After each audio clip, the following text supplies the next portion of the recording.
Petrovich, how long have you been... Look, Artyom, you should at least get some of that fresh air. No mask. This is what you've always dreamed about. I'm sorry, I interrupted. It's all right. Don't worry. There's not much left to tell. About a year, I guess. At first, they got me to sign up by singing of my experience helping people. Told me about weather stations and mutant migration observers.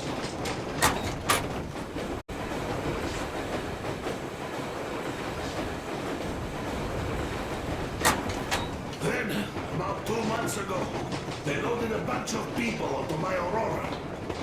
The guards took them outside and came back alone. Told me they took the people.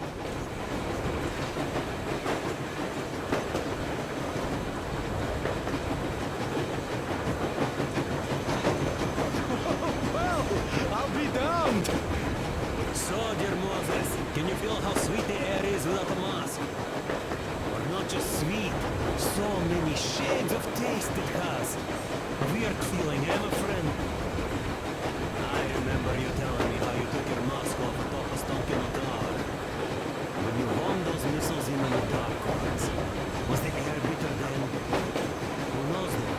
Had you not launched those missiles, you'd probably never have climbed that building, or received that signal. Life is weird, huh? One random event drags another with it, like links in a chain. And you are pulling that chain out of a deep, dark well. The links emerge from the dark water, and what link is in that bucket that's on the end of the chain? That's a mystery. That's what I often think about when facing a choice. You can't drop the chain either. You always have to drink from that bucket. Well, bottoms up, I suppose. So, how does it feel to be the Moses who yanked on this particular chain? Is it dumb to think about such things when all I ever did in life was carry out orders? Well, I'm not called idiot for nothing. Still, I would like to know what's on the end of your chain.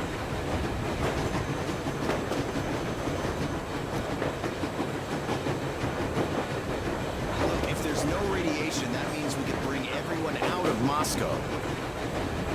It doesn't matter if there's radiation or not, Comrade American. The citizens of Moscow will have to stay put. Why? We're just a short way from the city. And the radiation's gone. Things might have been that easy in your America, but life has never been so easy here. Even now, we woke up saviors of the metro, and by lunchtime, we're enemy spies, saboteurs, train thieves. And what for? Something we thought was true turned out to be a lie. And that is enough for them to want us dead.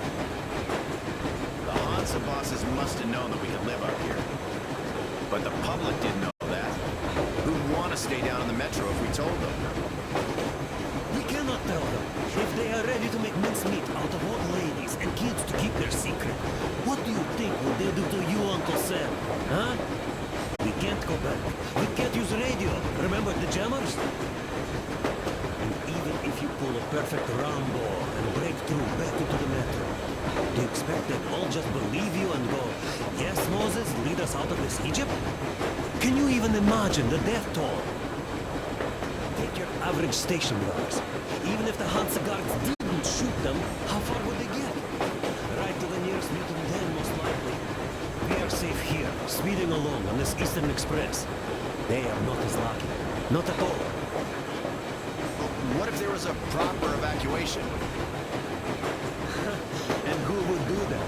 Hansa's people? The ones that kept us under lock and key for 20 years? Or us too? Besides, getting the people out of Moscow is not the end of it. You have to settle them somehow, provide food. No, I do get where you're coming from, but this matter is way more complex than it seems. I guess you're right. All this clean air went to my head. So, wait, does this mean the Colonel was in the know? His rank does seem to suggest that. Besides, he led negotiations with Hansa. Where would we be without them after the D6 debacle? They give us weapons and recruits to replenish our losses. We, on the other hand, our competence does not stretch beyond thinking cozy thoughts and keeping the fools in the metro from killing each other off. Remember, if not us, then who? You are too smart for your own good, idiot. Hey, Demir, I've been thinking. How far are we gonna go? No masks needed. The railroad runs through the whole country. As far as we want, I reckon.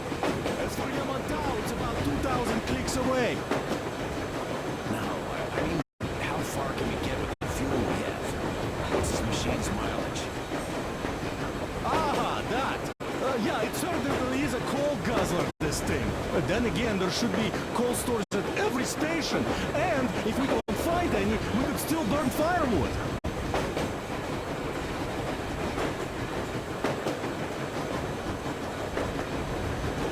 Why the long face, Demir?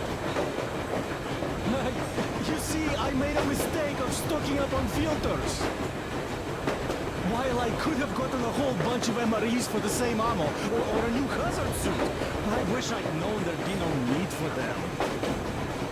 The corporal sold them way too hard, that bastard. Get them while they last. He even gave me a book as a free extra. Quotations from Chairman Mao. Do you know this writer? Mao? Anyway, here I am like a fool with the stupid book and the filters, while we could really use that meal-grade ammo now. You never know who or what we might meet. You're not giving the book enough credit. At the very least, it contains a whole world of wisdom on fighting the war against the imperialism. Which we might encounter on the way, even though so far we just seem to be fighting our own. Yeah, I'm not pulling no punches this time. Perhaps she shouldn't have. It's not like the colonel understands everything. Who's in the right here? Whoever's not wrong, obviously. Well, who's not wrong then? He who does nothing and says nothing too. Give me a break. Who's in the right now? Everybody is, brother. And nobody. I shouldn't have asked. I am not bothered when I'm not understood. I am bothered when I don't understand.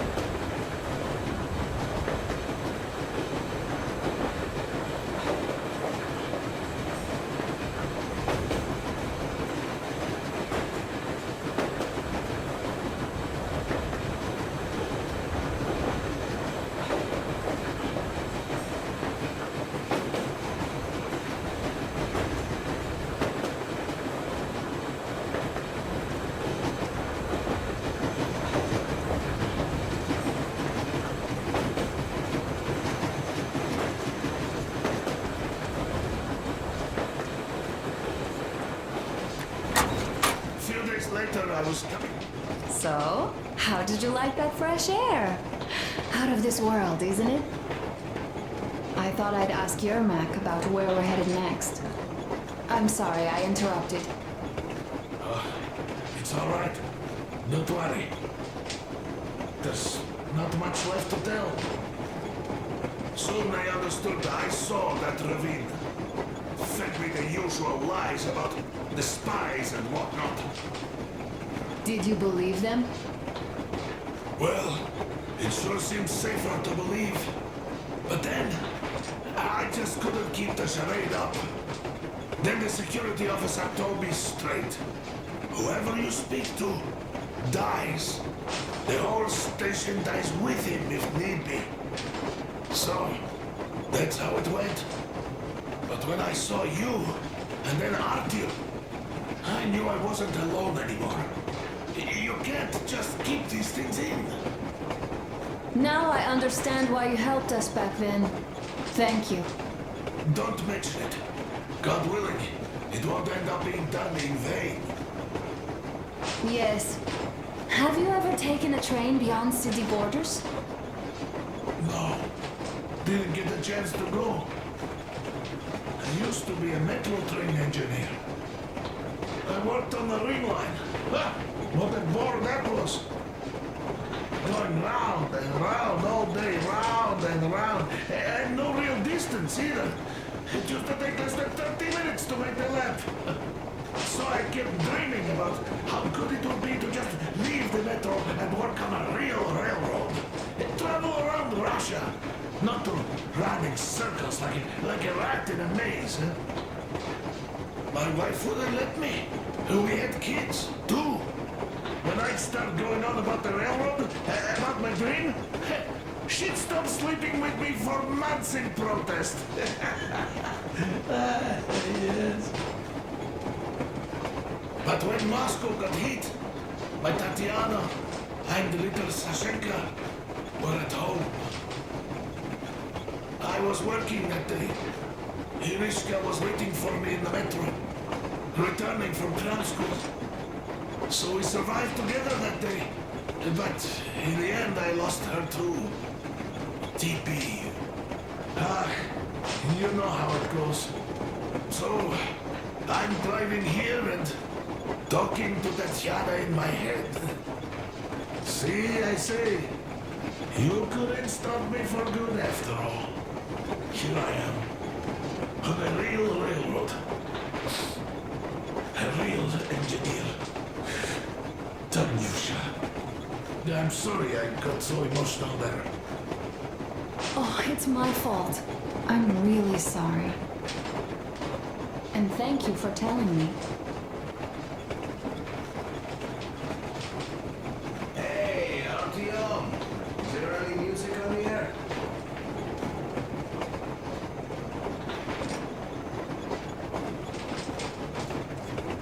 Artyom, look at the map. Now that we know where we're going, it makes sense.